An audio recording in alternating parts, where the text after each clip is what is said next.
Assalamualaikum warahmatullahi wabarakatuh. Kembali lagi bersama saya Kang Bro. Oke, di depan saya ini ada Honda Scoopy ya tepatnya. Motor ini apa nggak mau hidup.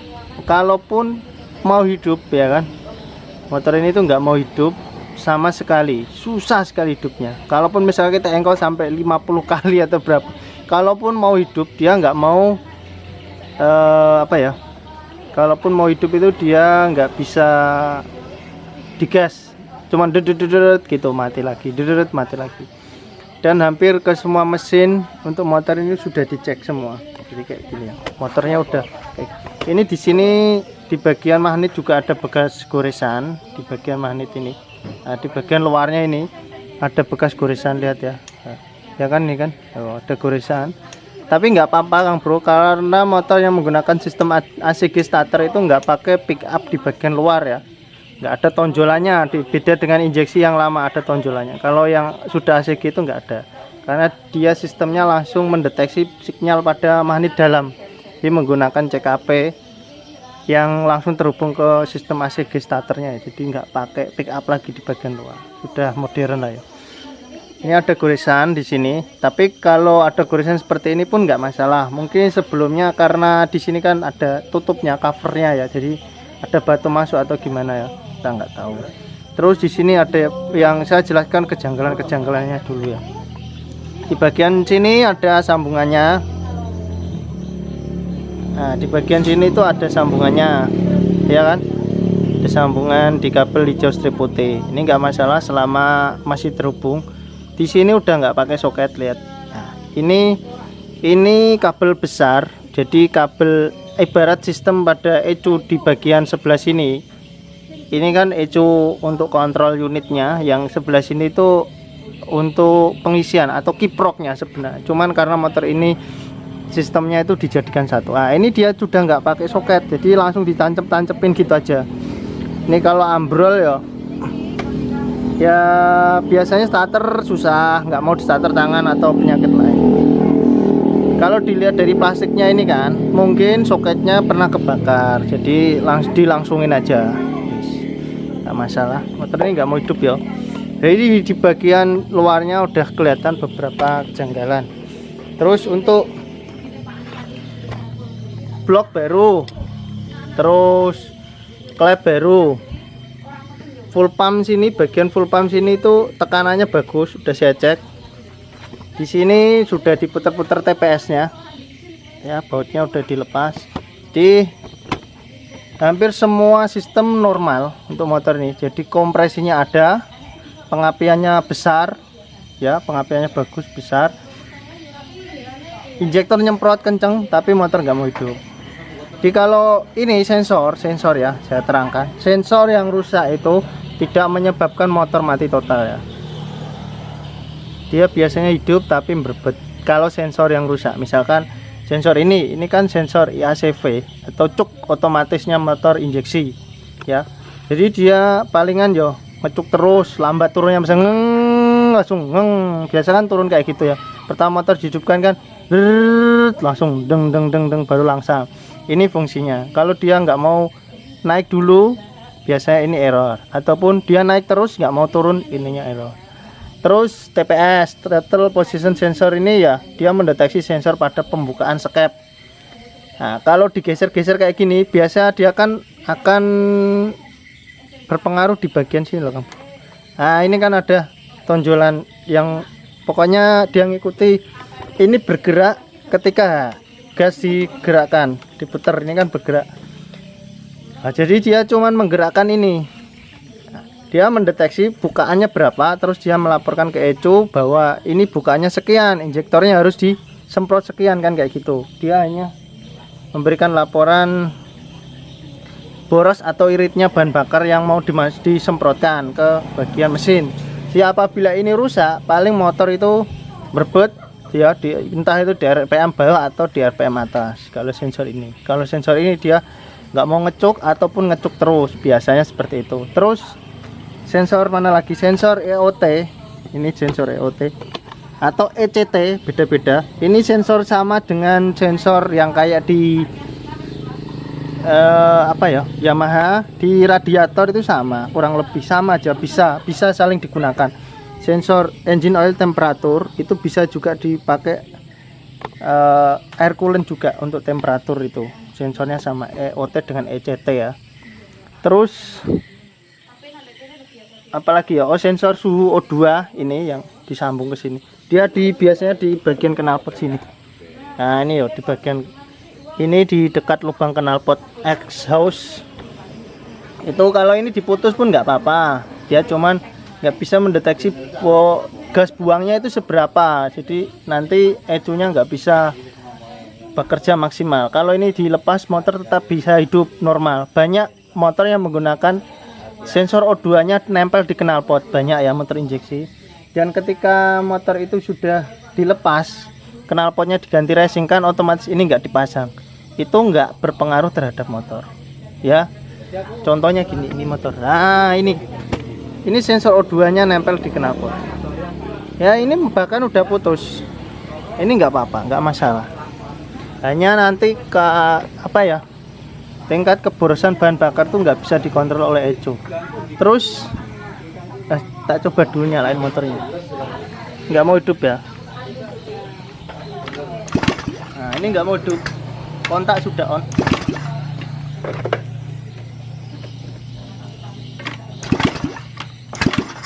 Nah, full pump di sini bunyi Kang Bro, di sini ya, coba ya, dan tekanannya bagus. Nah ya kan, bunyi, tekanannya bagus. Terus di sini kuil juga nyala bagus ya, lihat ya, Anda bisa lihat di sini pengapian pada kuilnya. Nah ya kan, nah, kuil menyala dengan bagus. Kompresi di engkol lumayan, kompresinya berat karena klep dan buringnya juga baru ya. Jelas sudah normal ya, maksudnya kompresi dan pengapian normal, busi hidup, tapi motor tetap nggak mau hidup Kang Bro, ini nggak mau hidup.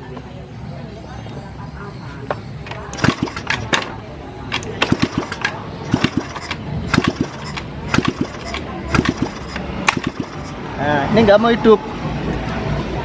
Nah ini berdasarkan ilmu biasanya saja, ilmu umum yang sering saya jumpa itu, ketika motor injeksi itu pengapian bagus ya, bukan kecil ya, pengapian normal bagus dan kompresinya bagus, itu permasalahan itu kebanyakan selalu di bagian bahan bakar, bukan di sensor ya. Kayak gini misalkan lepas, kita buka, intinya throttle body bersih lah ya. Di video saya sebelumnya sudah pernah ada mengenai motor injeksi yang throttle bodinya kotor terus motornya mati, itu bisa karena saluran udara yang dibaca oleh sensor itu tersumbat. Nah, selama throttle body ini bersih, itu harusnya hidup. Motor ini throttle bodinya bersih. Kita cek injektornya ya, di sini kita coba lihat nanti kira-kira jarak di sini ya, jarak antara throttle body injektor dengan mesin itu kurang lebih segini jaraknya. Ini jarak masuk ke ruang bakar kurang lebih segini, enggak terlalu jauh. Kita lihat semburannya bagaimana. Semburan injektor yang bagus itu bukan hanya kenceng tapi berkabut ya Kang Bro. Nah itu semburannya kenceng, lihat. Nah ya kan, semburannya di bagian, lihat di bagian sini kan kelihatan ya, kelihatan bahan bakarnya, bisa Anda lihat. Nah ya kan, nyembur ke sini. Tapi kalau dilihat semburannya itu kasar Kang Bro, enggak bisa berkabut. Nah itu istilahnya kalau bahan bakar bensin itu gagal mengkabutkan. Kayak misalkan spuyernya terlalu besar, itu kalau karburator ya, atau spuyernya terlalu kecil itu. Soal tekanan bensin ya, selama dia tekanannya masih bisa ngunci, kemungkinan motor masih bisa hidup. standar loh, maksudnya tekanan standar di 40 PSI atau di atas 35 PSI itu biasanya masih mampu menghidupkan motor. Bahkan motor istri saya aja 20 PSI udah bisa hidup, masih bisa hidup. Oke, kita coba ganti injektornya. Injektor yang seperti ini bermasalah itu nggak bisa kita deteksi dengan, maksudnya gimana ya, kalau udah bermasalah pengkabutannya itu nggak bisa kita cuci Kang Bro ya. Kadang kan ada servis injektor dicuci ya kan, bisa. Saya nggak pernah nyuci injektor sih, banyak kan injektor error, walaupun saya punya alat untuk nyucinya tapi nggak pernah saya nyuci karena semburan yang sudah nggak bisa mengkabut. Di sini ya, ini kan ada hulnya atau lubangnya. Itu misalkan motor ini mempunyai 1 2 3 6 hul, 6 lubang ya. Itu kalau keluar dia masih kelihatan kayak panah-panah gitu. Pas keluar itu masih kelihatan terpisah di 6 titik gitu. Kelihatan 6 titik terpisah. Nanti pas sekitar beberapa senti ya kan, sekitar 10 sentian atau beberapa senti itu sudah kelihatan mulai mengkabut. Jadi di keluaran pertama itu masih berupa kayak lidi-lidi keluar. Terus beberapa senti, 5 senti ke atas itu sudah berupa kabut.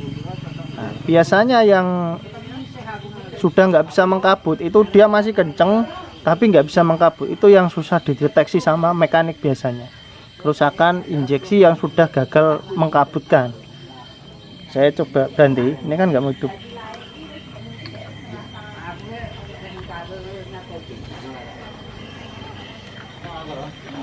Nah ini kita coba ganti injeksi K25 ya. K25 ini belum saya buka, belum saya coba mau hidup apa enggak. Kalau enggak mau hidup ya berarti mungkin apanya lagi ya, kompresi ada, pengapian ada, dobong ya. Ini yang punya motor udah WA gimana motornya, saya bilang sulit, suruh bakar aja, saya bilang gitu. Piye jo motorku, obong ae.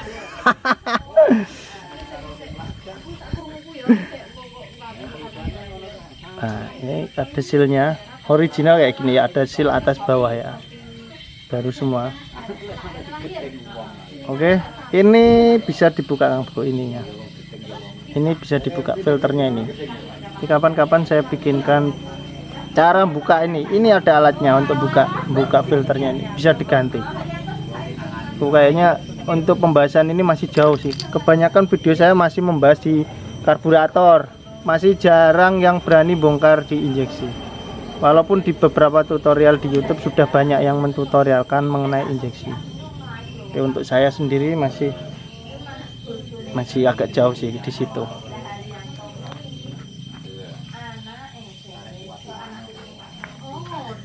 Kasih oli dulu Kang Bro. Nah, ini kasih oli.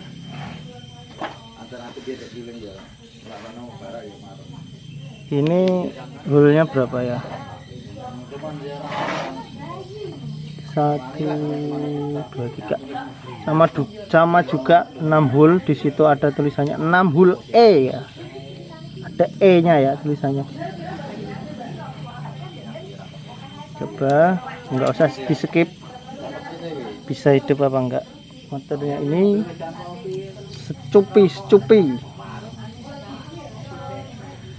Cupinya bisa hidup enggak. Ini untuk bagian ini ya, TPS nya masih belum dibaut, masih saya biarkan kayak gitu.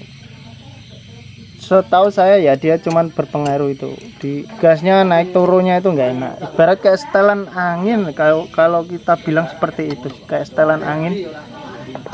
Kalau kurang pas itu bandang gitu. Cuman dia ibarat antara setelan angin dengan setelan gas itu dijadikan satu. Ibarat kalau motor karbu itu kayak gitu. Kadang kalau terlalu naik gasnya terlalu tinggi, kalau ke bawah terlalu rendah, kayak gitu aja. Demo. Nah ini kita coba pasang.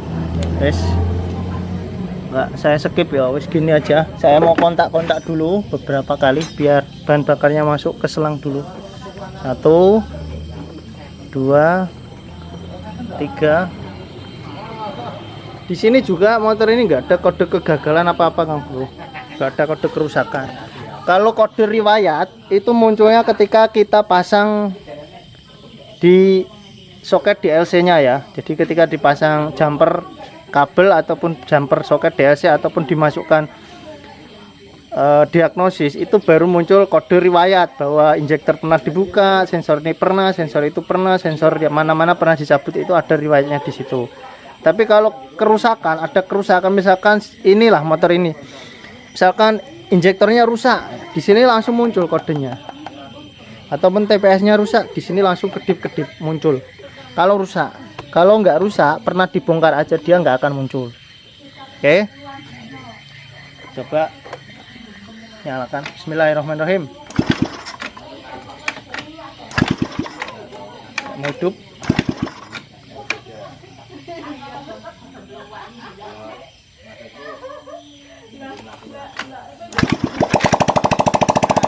Bro.